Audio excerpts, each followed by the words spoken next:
சரி, இன்னைக்கு நாம சோல்பெரி ஆப்பில் இருக்கக்கூடிய சிறுபான்மை காப்பீடுகள் சம்பந்தமாக பார்க்க இருக்கோம். சில பேருக்கு சிறுபான்மை காப்பீடுகள் எப்படி எழுதுறது, இந்த கேள்வி வந்தா எப்படி எழுதுறது என்று சொல்லி சில பேருக்கு சந்தேகம்.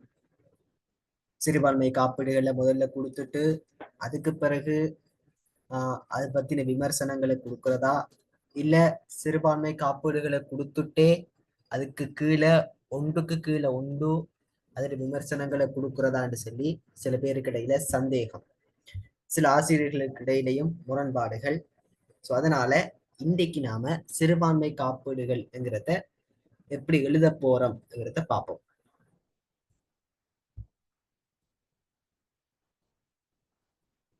ஓகே, சிறுபான்மை காப்பீடுகள் இது 10 புள்ளிகளுக்கு வாரத்துக்கு அதிகம் வாய்ப்பு இருக்குது.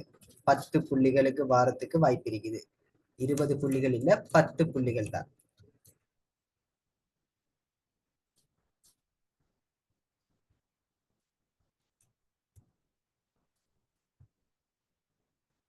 ஓகே, 10 புள்ளிகளுக்கு எத்தனை நிமிஷம் எடுக்கணும்ங்கிறதுலயும் சில பேருக்கு இடையில முரண்பாடு.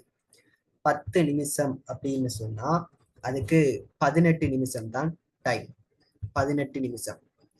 அந்த 18 நிமிஷத்துக்குள்ள நம்ம 10 மார்க்ஸ் கேள்வி என்ன செஞ்சிடணும், எழுதி முடிச்சிடணும். ஓகே, இப்ப சிறுபான்மை காப்பீடுகள்ல எந்த கேள்வி, பொலிட்டிக்கல் பாடத்தை பொறுத்த வரைக்கும் எந்த கேள்விகள் கேட்டாலும் அதுல கட்டாயம் அறிமுகம், உள்ளடக்கம், முடிவுரை எழுதப்பட்டிருக்க வேண்டும். நமக்கு தெரியும், 10 மார்க்ஸ் கேள்வியாக இருந்தாலும் 15 மார்க்ஸ் கேள்வியாக இருந்தாலும் 20 மார்க்ஸ் கேள்வியாக இருந்தாலும் அறிமுகம், உள்ளடக்கம், முடிவுரை என்ன கட்டாயம் கொடுத்திருக்க வேண்டும். ஓகே, இப்ப நம்ம அறிமுகம் எப்படி எழுதலாம்ங்கிறத பார்ப்போம். சிறுபான்மை காப்பீடுகள் என்கிற வினாவுக்கு அறிமுகம் எப்படி எழுதணும்ங்கிறத பார்ப்போம். நான் ட்ரை ஒன்று பண்றேன், எழுதுறதுக்கு எழுதி காட்டுறேன். நீங்க இத 2 நிமிஷத்துக்குள்ள எழுதி முடிக்கணும். 2 நிமிஷம் உங்களுக்கான டைம். ஸோ அந்த 2 நிமிஷத்துக்குள்ள என்ன செய்யணும், எழுதி முடிக்கணும். அறிமுகத்தை 2 நிமிஷத்துக்குள்ள உங்களால எவ்வளவு வேகமாக எழுத முடியுதோ அவ்வளவு வேகமாக எழுதி பாருங்க. ஓகே, முதல்ல இந்த சிறுபான்மை காப்பீடுகள் எங்க இருக்குதுங்கிறத முதல்ல கொடுக்கணும். ஓகே,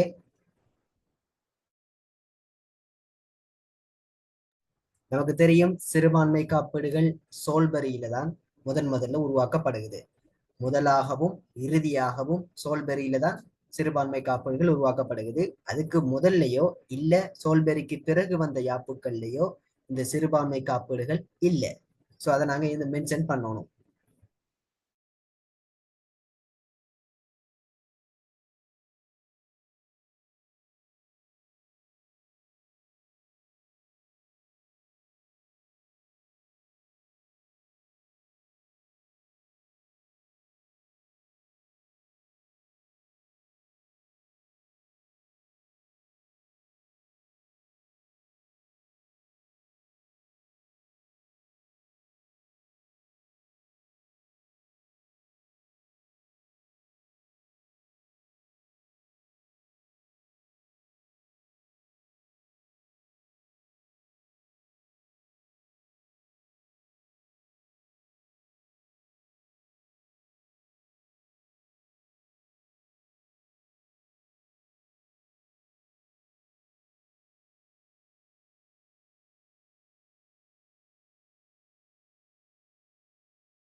ஓகே, இப்ப நாம சோல்பெரி யாப்பை பத்தி ஒரு சின்ன ஒரு இன்ட்ரோ ஒன்று கொடுத்திருக்கிறோம். சோல்பெரி யாப்பை பத்தி சின்ன ஒரு இன்ட்ரோ, அதாவது பில்டப் பண்ணி கொடுத்திருக்கோம். சோல்பெரி யாப்பு வந்து சிறுபான்மையினர்களுக்கு அதி முக்கியத்துவம் கொடுத்த ஒரு யாப்பாக காணப்படுகிறது. சிறுபான்மை காப்பீடு சோல்பரியில தான் முதலாவதாகவும் கடைசியாகவும் உருவாக்கப்படுகிறதுங்கிறத பத்தி அறிமுகத்துல சொல்லியிருக்கேன். இதோட முடியல, இன்னும் இருக்குது அறிமுகம்.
ஓகே, இப்ப சிறுபான்மை காப்பீடுகள்ல என்னங்கிறத சொல்லியிருக்கோம். சிறுபான்மை காப்பீடுகள்ங்கிறது சிறுபான்மையினருடைய நலன்களை பாதுகாக்கிறதுக்காக உருவாக்கப்பட்டதுதான் இந்த சிறுபான்மை காப்பீடுகள்ங்கிறத நம்ம மென்ஷன் பண்ணியிருக்கோம்.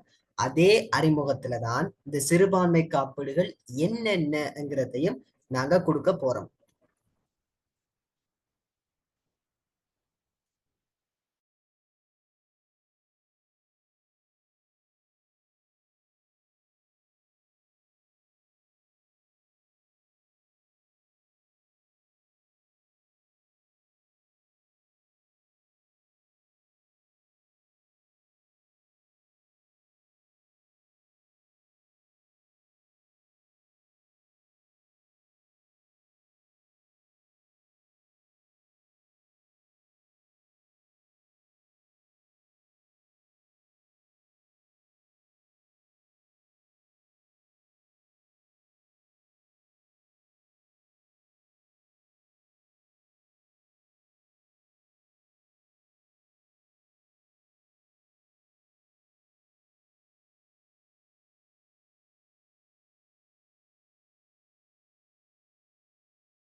ஓகே, இவ்வளவுதான் சிறுபான்மை காப்பீடுகள்.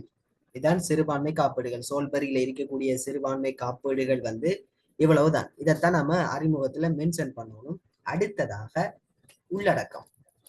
உள்ளடக்கத்துக்குள்ள நாங்க எழுத போற விஷயம், நம்ம மேல குறிப்பிட்டம் இந்த சிறுபான்மை காப்பீடுகள் என்னென்னங்கிறத மேல சொன்னமே, அந்த சிறுபான்மை காப்பீடுகள் ஒவ்வொன்றையும் நம்ம கீழுக்கு விளக்கி கொடுக்க போறோம். அதை எழுதும் போது, ஒவ்வொரு சிறுபான்மை காப்பீடுகளை எழுதும் போதும் அதோட விமர்சனம், அது பத்தின விமர்சனத்தை தொடர்ச்சியாக அடுத்த பந்தியில கொடுத்து கொடுத்து எழுதணும். முதலாவது அந்த சிறுபான்மை காப்பீடை பத்தி கொடுக்கணும்.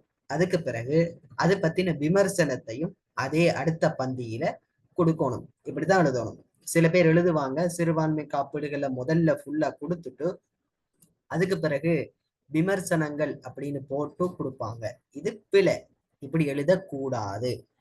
எழுதும்போது சிறுபான்மை காப்பீடுகள் முதலாவது செனட் சபை. செனட் சபையை பத்தி எழுத போறோம்னா செனட் சபையை பத்தி நல்ல விதமாக எழுதணும் முதல்ல. அதுக்கு பிறகு செனச்சபை வந்து ஏன் உருவாக்கப்பட்டுச்சுங்கிறத கொடுக்கணும். செனச்சபை ஏன் உருவாக்கப்பட்டுச்சு? சிறுபான்மையினர் நலன்களை காக்கிறதுக்காக சிறுபான்மையினர் குழுக்கள்ல இருந்து ஒரு ஒரு சில பேரை நியமிப்பாங்க.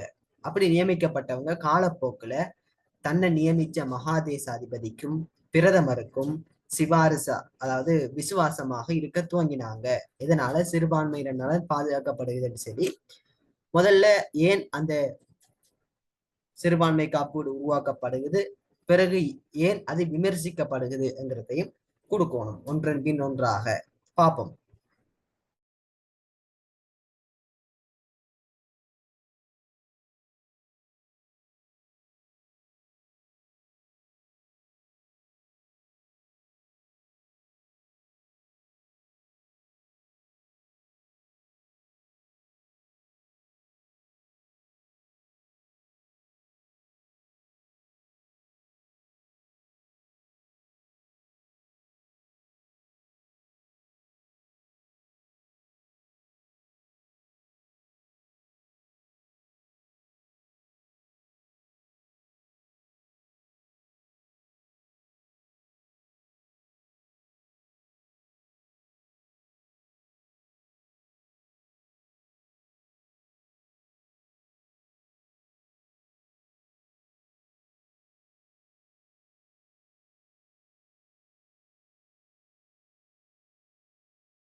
ஓகே. இப்ப செனட் சபை ஏன் உருவாக்கப்பட்டுச்சுங்கிறத நாம சொல்லியிருந்தோம். செனட் சபையில் இருக்கக்கூடிய 15% 15 உறுப்பினர்கள், செனட் சபையில் இருக்கக்கூடிய 15 உறுப்பினர்கள் எப்படி நியமிக்கப்பட்டாங்கங்கிறத கொடுத்திருக்கிறோம். ஏன் நியமிக்கப்பட்டாங்கங்கிறதையும் கொடுத்திருக்கிறோம். ஏன்? சிறுபான்மை இனத்தவர்களை பாதுகாக்கிறதுக்காக, சிறுபான்மையினர் உரிமைகளை பாதுகாக்கிறதுக்காகத்தான் அந்த 15 பேரும் நியமிக்கப்பட்டாங்க. காலப்போக்குல அந்த 15 பேரும் என்ன செஞ்சாங்க? தன்னை நியமிச்ச மகாதேசாதிபதிக்கும் பிரதமருக்கும் சார்பாக செயற்பட துவங்கினாங்க. இதனால சிறுபான்மை சமூகம் பாதிக்கப்பட்டது. இப்படி கொடுக்கணும். ஒவ்வொன்றையும், ஒவ்வொரு சிறுபான்மை காப்பீடுகளையும் இந்த மாதிரி ஏன் உருவாக்கப்பட்டுச்சு என்றதை கொடுத்துட்டு அதுக்கு பிறகு காலப்போக்குல அது எப்படி செயல்பட்டுச்சுங்கிறதையும் கொடுக்கணும்.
ஓகே, அரசியலமைப்பின் 29ஆம் சரத்து 2ஆம் உபபிரிவு.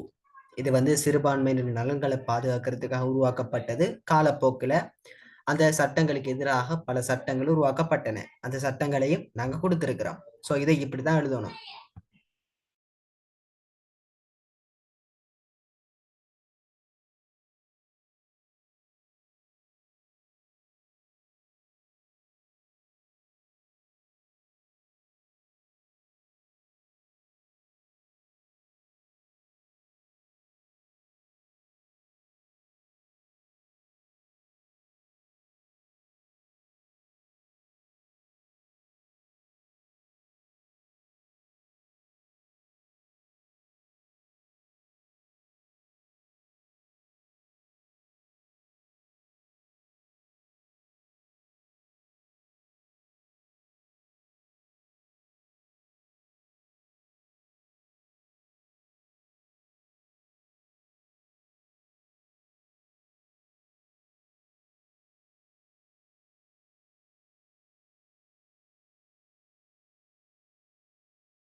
ஓகே, நியமன அங்கத்துவம்.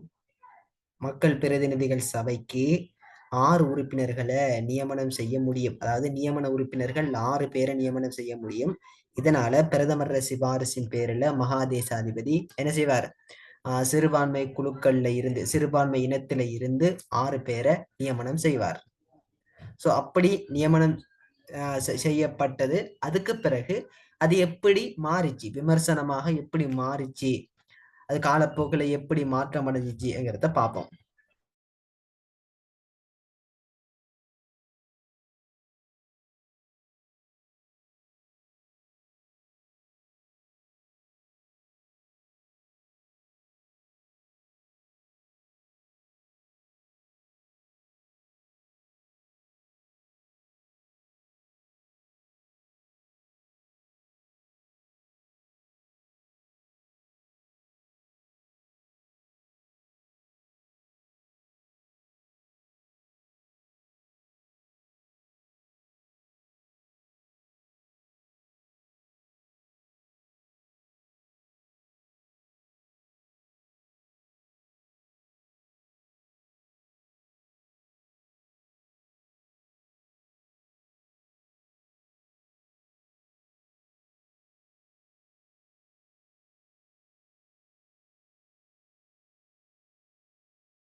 ஓகே, இவ்வளவுதான். இன்னும் இருக்குது.